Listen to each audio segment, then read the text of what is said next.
Kitcharao, Agusan del Norte.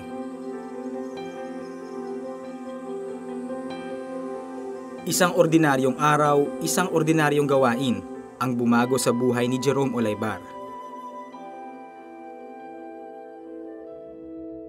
Minsay nautusan siya ng kanyang teacher na mag-igib ng tubig. Habang pabalik sa kanyang silid-aralan, nadula si Jerome at nabali ang kanyang likod.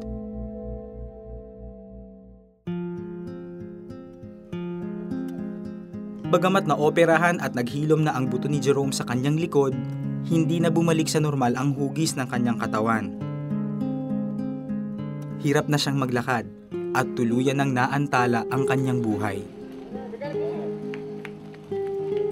Bila ay man ko ato. Bila ay kadua-dua. Masakit bilang ama sa anak ko. Pero sinabihan ko yung anak ko na huwag kang mahiya, nandito naman kami, suportahan ka namin. Anong mangyari, nandito naman kami. Kahit masakit at kahit mahirap, kailangang magpatuloy ng buhay. Yan ang desisyong araw-araw na isinasabuhay ni Mang Jesse sa pag-asang muling mabubuhayan ng loob si Jerome. Sabi ko, kung tinutukso ka sa mga kasamaan mo, pabayaan mo lang.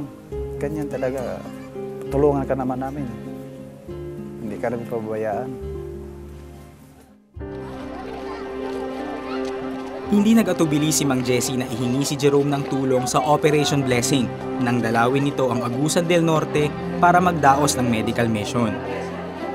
Doon ay kinalinga si Jerome ng medical staff at social workers na nagbigay ng pag-asa sa binata.